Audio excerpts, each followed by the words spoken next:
راشد محمود.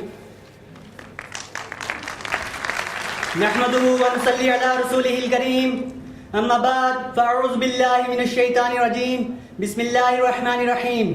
جناب صدر محفل، معزز مہمانان گرامی اور دیگر سامعین محترم، السلام علیکم ورحمۃ اللہ وبرکاتہ.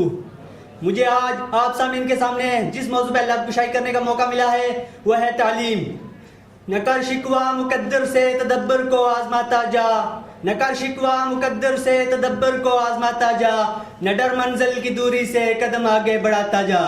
سامعین محترم، علم کی اہمیت اور فضیلت ہے، اس سے بڑا ثبوت اور کیا ہو سکتا ہے کہ اللہ رب العزت نے قرآن مجید فرقان حمید کی سب سے پہلی آیت میں علم کی اہمیت اور فضیلت کو واضح فرما دیا.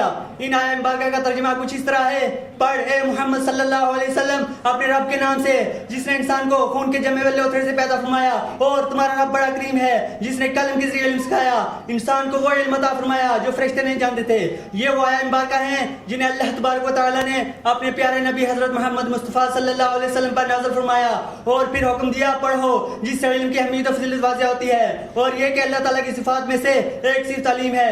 اللہ تبارک و تعالیٰ نے اس کائنات کی تخلیق سے پہلے قلم کی تخلیق کی، اور اس قلم کے ذریعے سے لوح محفوظ پر وہ سب کچھ لکھوایا جو اس دنیا میں قیامت تک ظہور پذیر ہونا ہے. اور پھر حضرت آدم علیہ السلام کی تخلیق کی اور انہیں ان چیزوں کا علم عطا فرمایا جو فرشتے بھی نہیں جانتے تھے.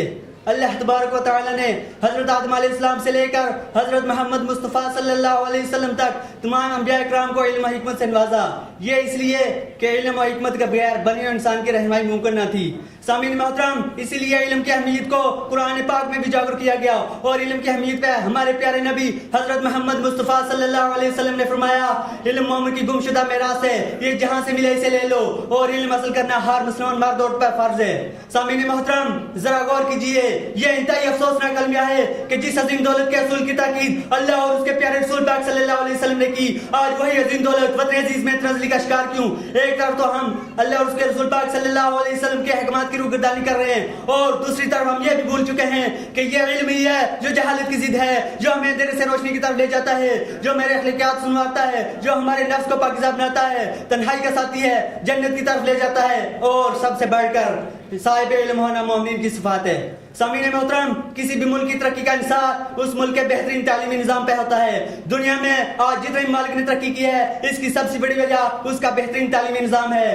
وطن عزیز میں جہاں اور بہت سے مسائل ہیں، ان میں سب سے بڑا مسئلہ تعلیم کا ہے، لیکن اس کے باوجود ہماری حکومت اس مسئلے کے حل کے لیے کوئی ٹھوس پالیسی نہیں بنا رہی. ہمارے ملک میں ہر روز تعلیم کی شرح کو بڑھانے کے لیے پالیسیاں تو بنتی ہیں، مگر چند روز کے باولے کے بعد وہ پالیسیاں ردی کا ڈھیر بن جاتی ہیں، اور بیچارے بنانے والے بس کاغذوں میں اس کو کامیاب کر دیتے ہیں. ہماری حکومت اور نمائندوں کی چاہیے کہ جب بھی وہ ایجوکیشن کے حوالے سے کوئی پالیسی بنائے، اس میں غریبوں اور مزدوروں کے بچوں کو بھی خاص خدا کا خیال رکھا جائے، اور ایجوکیشن فار آل کا موٹیو اپنایا جائے، جس کے ذریعے پورے ملک میں ایک جیسی تعلیمی پالیسی پر عمل کرایا جا سکے اور تمام صوبوں کو یکساں تعلیمی حقوق میسر آئے.